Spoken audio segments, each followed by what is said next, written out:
Баршаңызға сәлем, каналыма қош келдіңіздер. Бүгін біз ұйқы безі ауыратын болса, қандай симптомдар болады, қандай белгілер болады, сол жайында айтатын боламыз. Міндетті түрде видеоны соңына дейін қарап, лайк басып кетіңіз, ал мен бастаймын. Ұйқы безі дегеніміз бұл инсулин бөлетін гормон. Инсулинді не үшін бөледі?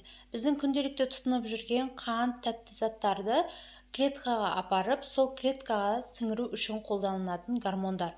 Бұл ұйқы безі егер сізде ауыратын болса, ең бірінші белгісі бұл өте қатты сол жақ қабырғасының ауруы. Кейбір кезде бұл ауру сезімі тіпті қатты болып, кейбір адамдар қайтыс болып кетуі де мүмкін. Өйткені біздің организмімізде шкала Боли деген бар.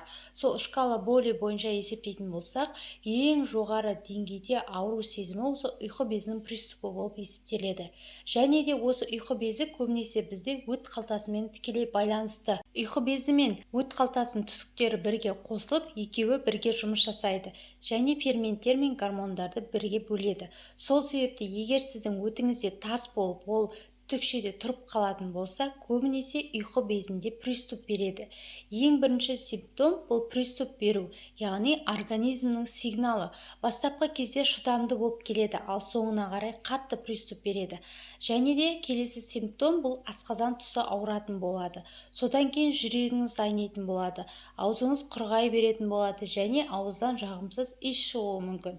Және понос болуы мүмкін, яғни үнемі ішіңіздің өте беру, соған сәйкес кей жағдайда запор болуы да мүмкін. Ұйқы безі қабынған кезде осы симптомдар болады. Одан кейін тері сарғаюы мүмкін. Өйткені ферменттер сыртқа шықпай, өт қалтасымен байланысты болғаннан кейін перибулин теріге өтіп, адам сарғая бастайды. Кейінгі симптом сіз тамақ жей алмайтын болып қаласыз. Яғни қанша тырыссаңыз да тамаққа мүлдем тәбетіңіз болмайды. Ішіңіз кеуіп, үнемі ісіп жүретін болады. Осы симптомдар сізде болатын болса, онда тез арада дәрігерге қаралып, ем алуыңыз керек.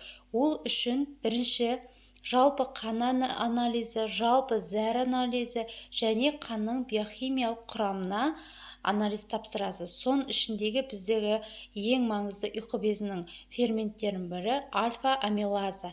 Және де осы анализді тапсырған кезде ең жоғары көрсететін болса, яғни өскен болса, осы альфа-амилаза.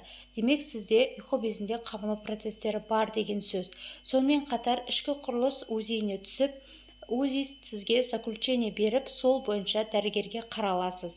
Және одан кейінгі өзіңізге сәйкес ем-домдар тағайындалады. Видеом пайдалы болса, лайк басып, тіркеліп комментарий бөліміне өз пікіріңізді жаза кетіңіз.